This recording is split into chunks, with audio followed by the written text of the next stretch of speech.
წარმომიდგენია აფხაზეთი რომ დღეს ყოფილიყო ჩვენი ქვეყნის ფაქტობრივ ასე ვთქვათ სივრცეში ერთ-ერთ სივრცეში ყოფილიყავით წარმომიდგენია ჩემთვის რა იქნებოდა სოხუმი როცა აფხაზეთში ნამყოფიც არა ვარ და უკვე იმდენი საერთო მაქვს მე აფხაზეთთან იქ მყოფ ჩემ კოლეგებთან მეგობრებთან იმდენ ადამიანთან მე თვითონაც მიკვირს ხანდახან როგორ შევძელით ჩვენ ამ პოსტკონფლიქტური პერიოდის შემდეგ ჩვენ როგორ შევძელით და როგორ გავაბით ეს გზები ერთმანეთთან ალბათ ბევრისთვის სიახლე იქნება თუ ვეტყვი რომ მე მყავს ათეულობით მეგობარი, ჟურნალისტი, კოლეგა აფხაზეთში. დიახ, მეგობარი, მე მას მომაღლავწერ, იმიტომ რომ ჩვენ რამდენჯერმე შევხვდით ერთმანეთს, მე საბედნიეროდ მხვდა წილად ის ბედნიერება, რომ სხვადასხვა საერთაშორისო ორგანიზაციების დახმარებით მესამე ქვეყნის პრინციპით მქონდა შეხვედრა აფხაზ კოლეგებთან. მახსოვს ესეთი შეხვედრა დაიგეგმა კვიპროსის კუნძულზე,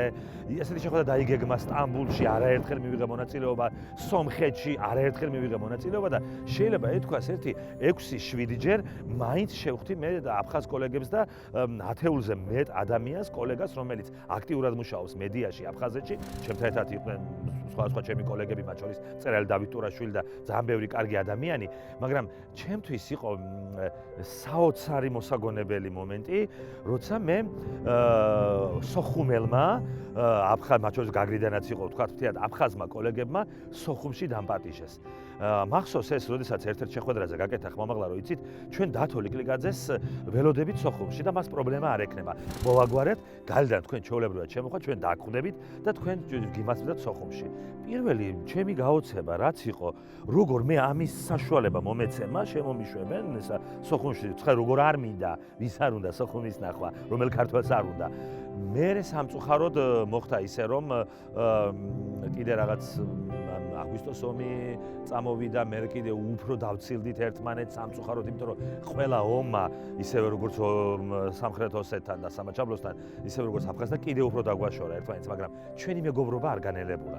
ჩვენ დაბადების დღეს ულოცავთ ერთმანეთს, შვილი შემეძინა, ყველა მომილოცა და საქმიანი ურთიერთობაც გვაქვს, უცვლით ერთმანეთს ინფორმაციებს, გვაქვს შეხვედრები. ერთ-ერთ შეხვედრაზე, ონლაინ შეხვედრა გქონდა, შეიკრიბნენ და ისა პიცა გქონდათ მოტანილი და რაღაც ნამცხვარი და რაღაც ისა სასმელები. ხო და ისა ჩვენო ონლაინ შეხვედრა ხო არისო, ესო რაღაც კონფერენციასავით იყო ონლაინ. ესო თქვენ გამოგიცხვეთ, ცნებლები მოგდიოდათ და ჩათვალეთ, რომ ჩვენ შევჭამეთ ეს თქვენთან ერთად ვართ რაღაცა, იყო საოცარი. არ იყო ადვილი ეს შეხვედრები, მინდა გითხრათ, პირველი შეხვედრები ქართული რო გაიგონეს, საერთოდ გაიქცნენ და მოსვენ არ უნდა და ჩვენი და მეორე შეხვედრაზე, მეხუთე შეხვედრაზე უკვე თბილისოც კი ვიმღერეთ ერთად. ჩვენ მზადა ვართ ამ შერიგებისთვის. ჩვენ ისეთი ურთიერთობა გვაქვს დღეს ერთმანეთთან. რა მოხდა ხალხო, იმიტომ რომ გერმანიასთან ომი ქონდა, დღესაც არიან ადამიანები ცოცხლები, რომ მე მაგალითად ბაბუა მომიკლეს, ვიღაცას რაღაცა მოუკლეს. მაგრამ ეხლა წარმოდგენა მაქვს, რომ გერმანელი მტერია, მე ბელიშო ჩავდივარ, მგონია მტერი ვარ, არ მტრად მიყურებს, უნდა დავივიწყოთ. ეს საშინელი ომი იყო, ცუდია რაც მოხდა. ჩვენი ბრალია, თქვენი ბრალია, ყველაზე ბრალი რუსეთის ბრალია პირველ რიგში, მაგრამ ეს იყო კონფლიქტი, უნდა მოვიშუშოთ, უნდა დავივიწყოთ, გავიდა უკვე საკმარისი წლები, რომ აღარ გვტკიოდეს, გვახსოვდეს, მაგრამ ერთმანეთთან უნდა მივიდეთ. აქ შემთხვევით არ მოვსულვართ. სიმბოლურად მოვედით ნამდვილად ბაგრატის ტაძართან. ბაგრატის ტაძარი ააშენა ბაგრატ მესამემ, რომელიც დღეს აფხაზეთშია დაკრძალული. ბაგრატ მესამე იყო პირველი გაერთიანებული აფხაზთა, რანთა, კახთა, ქართველთა პირველი გაერთიანებული საქართველოს მეფე და სიმბოლოდ ააშენა ბაგრატის ტაძარი. და დღეს ამ მეფის ძვლებს აფხაზეთის მიწა ინახავს. ბედიის მონასტერშია ის განსვენებული.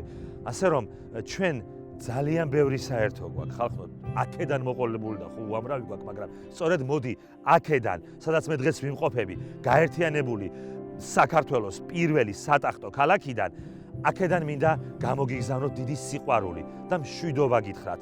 ომი აღარასოდეს აღარ უნდა მოხდეს, მშვიდობა უნდა იყოს და ჩვენ ერთად უნდა ვიცხოვროთ. მოვა დრო, მე აუცილებლად ჩამოვალ თქვენთან, რომლის მზაობა თქვენს გექნებათ. მე მაქვს ამის მზაობა.